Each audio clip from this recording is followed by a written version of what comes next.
한 사람이 아주 끔찍한 사고를 당했습니다. 다행히도 뇌의 기능은 멀쩡하지만 온몸의 장기가 망가져 이대로 둔다면 몇 시간 이내에 뇌마저도 제 기능을 하지 못하게 됩니다.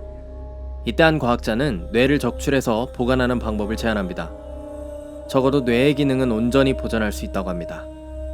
만약 당신이라면 어떤 선택을 하실 건가요?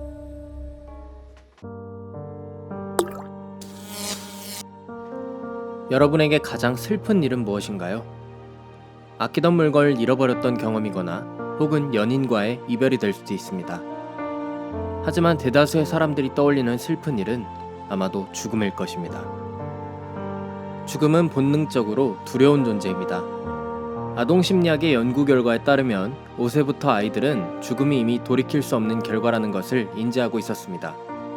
무엇보다도 나의 죽음은 모든 것을 빼앗아갑니다.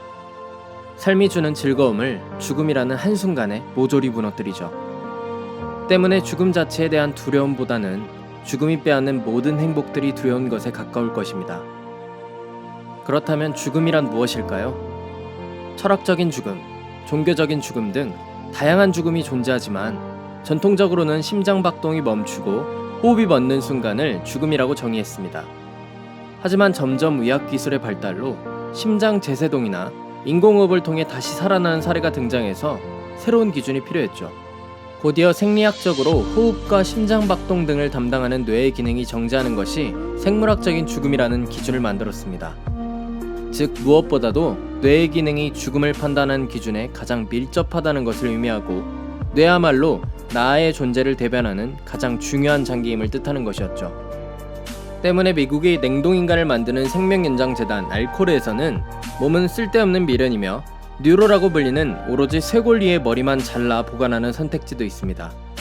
즉 냉동인간 상태에서 다시 깨어날 정도의 기술력이 발달한다면 몸을 재생하는 것은 어렵지 않으리라 여기는 것이죠. 사망진단의 기준과 냉동인간을 바라보는 시선들을 종합해보면 뇌는 나의 존재 가치를 부여함과 동시에 필수적인 요소가 됩니다. 다시 처음에 끔찍한 사고로 돌아가 보겠습니다. 여러분은 뇌만을 적출해 살아가는 것에 동의하시나요? 먼저 공상과학 영화에나 나올 법한 이 일은 미래에 실현될 가능성이 있습니다. 2019년 4월 18일에 네이처지에 실린 연구 결과에서 브레인 EX라는 기계장치를 이용해 도살된 지 4시간이 지난 돼지의 뇌를 부분적으로 되살려내는 데에 성공했습니다. 기존에 알려진 바로는 골든아워, 즉 심장이 멈추고 5분이 지나면 산소 부족으로 뇌의 신경세포가 점차 죽어 되살려내기 어렵습니다. 하지만 이번 연구에 따르면 도살된 지 4시간이나 지난 돼지의 뇌에 혈액에 들어있는 양분과 산소를 흉내낸 액체를 마치 심장이 뛰면서 보내듯이 뇌에 주입하자 뇌는 다시 정상적으로 산소와 양분을 소비하고 면역체계를 작동시켰습니다. 즉 죽었다고 생각한 뇌를 다시 살려냈을 뿐만 아니라 온전히 보관까지 하게 된 것이죠. 하지만 윤리적인 문제가 있었습니다. 바로 돼지가 실험 도중에 의식을 되찾게 되는 일이었습니다. 때문에 연구진은 의도적으로 돼지가 의식을 느끼는 것을 방지하기 위한 화학물질을 첨가해서 결과적으로 돼지가 정상적으로 생각하고 의식을 찾는 모습을 관찰할 수는 없었습니다. 결과적으로 보면 뇌를 따로 보관할 수 있는 기술이 실현 가능하다고 볼 수 있지만 결정적으로 보관된 뇌가 정상적인 사고를 할 수 있을지는 확인되지 않았습니다. 즉 지금의 기술로는 뇌가 그저 살아 숨쉬게 하는 것은 가능할지도 몰라도 온전한 의식까지 보관할 수 있는지는 물음표라는 것이죠.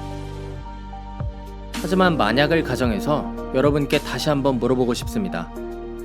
만약 과학기술의 큰 발전으로 의식까지 온전하게 보존할 수 있는 기기장치가 등장했다고 한다면 여러분은 끔찍한 사고에서 벗어나 뇌를 적출해 살아가는 것에 동의하시나요? 만약 동의하신다면 또한 물어보고 싶습니다. 실험실의 기계장치에 연결되어 평생을 살아가는 당신은 정말로 살아있나요?